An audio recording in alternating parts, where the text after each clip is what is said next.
Halo Ibu dan teman-teman semuanya, perkenalkan kami dari kelompok 2.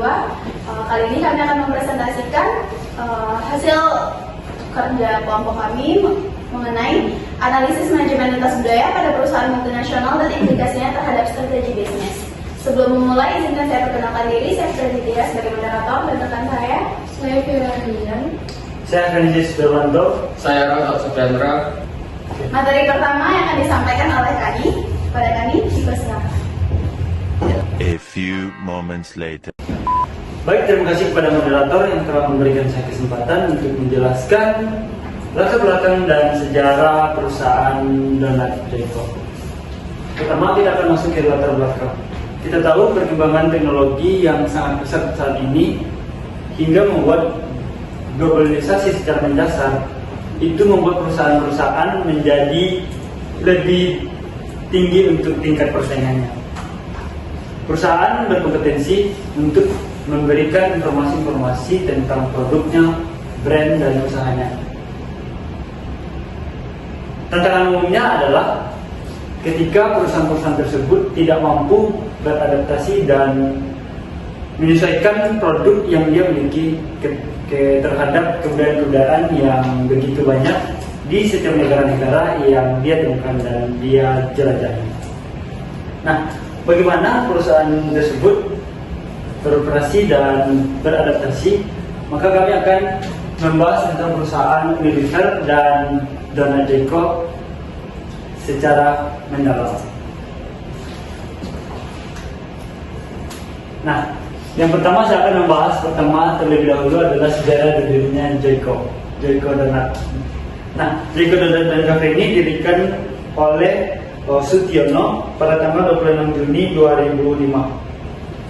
Ia terinspirasi mendirikan perusahaan ini ketika ia sedang melakukan perjalanan di Amerika Serikat, dan ketika itu ia menyaksikan betapa banyaknya masyarakat Amerika Serikat yang sedang banyak mengkonsumsi donat.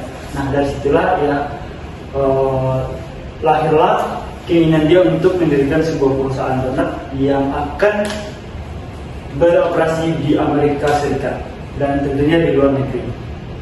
Nah, untuk melakukan sebuah perusahaan, untuk mendirikan sebuah perusahaan tentu tidak mudah.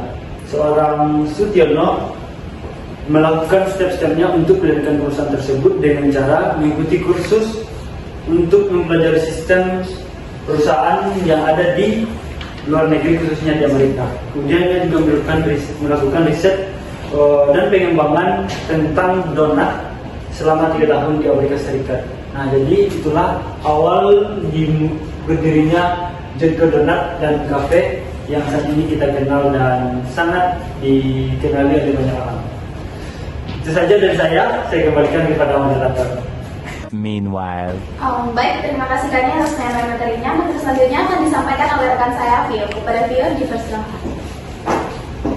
Baik, selanjutnya saya akan melanjutkan materi yaitu tentang budaya Jeko. Jeko memiliki 3 awal yang menjadi kesuksesannya. Pertama, budaya kualitas premium.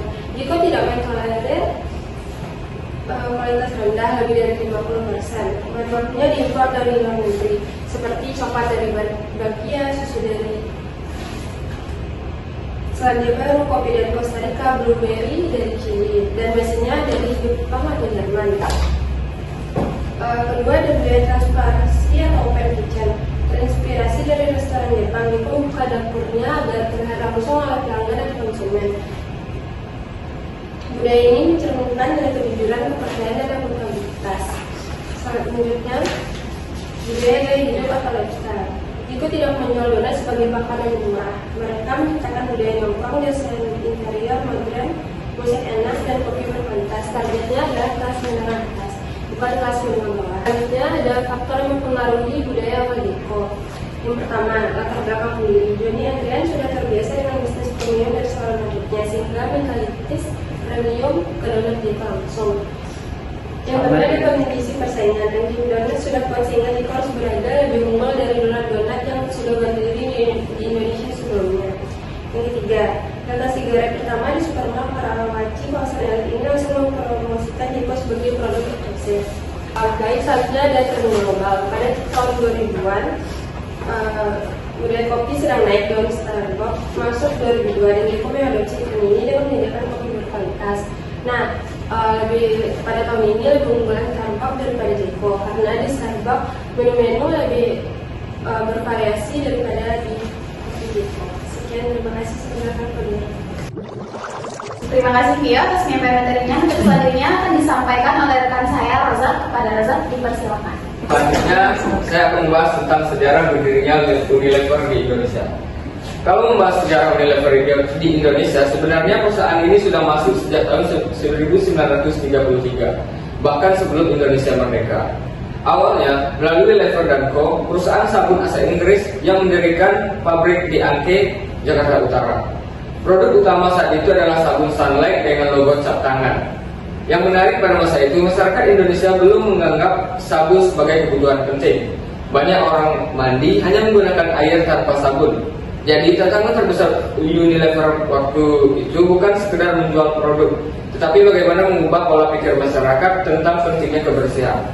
Karena itu Unilever melakukan berbagai bentuk edukasi pasar. Contohnya mereka memasang iklan di surat kabar berbahasa Melayu, mengadakan demonstrasi cuci tangan di pasar, bahkan melakukan promosi keliling kampung. Jadi mereka tidak langsung fokus pada penjualan, tapi lebih dulu membangun kesadaran masyarakat. Selanjutnya, pada tahun 1934, Lever & Co merger dengan Margarin Unie dari Belanda membentuk Unilever. Setelah Indonesia merdeka, Unilever tetap bertahan dan mulai menyesuaikan diri dengan kondisi masyarakat Indonesia. Hingga akhirnya pada tahun 1981, Unilever Indonesia resmi terdaftar di Bursa Efek Jakarta dengan kode saham UNVR. Dalam sejarah ini dapat dilihat bahwa kekuatan Unilever bukan hanya pada produk, tetapi kemampuan mereka dalam memahami budaya masyarakat lokal.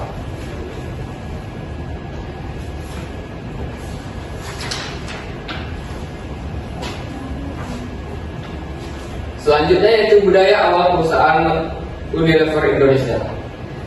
Budaya awal Unilever di Indonesia terbentuk dari gabungan budaya Eropa dengan kondisi sosial masyarakat Indonesia pada saat itu. Pertama adalah budaya edukasi pasar. Pada tahun 1930-an, penggunaan sabun belum menjadi kebiasaan masyarakat. Karena itu, Unilever tidak hanya menjual produk, tetapi juga mengedukasi masyarakat melalui iklan, demonstrasi cuci tangan, dan promosi langsung ke lingkungan.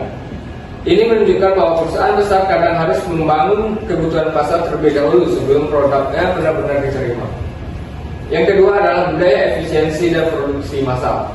Sebagai perusahaan industri modern asal Eropa, Unilever membawa sistem kerja yang terstruktur, hierarkis, berorientasi pada target produksi.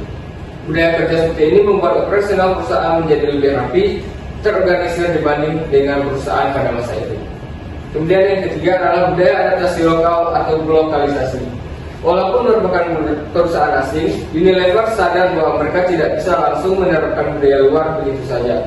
Contohnya, mereka menggunakan logo cap tangan karena masyarakat saat itu masih banyak yang belum bisa membaca, sehingga simbol visual lebih mudah diingat. Selain itu, mereka juga menggunakan bahasa lokal dalam iklan agar terasa lebih dekat dengan masyarakat. Jadi dapat disimpulkan bahwa keberhasilan Unilever terjadi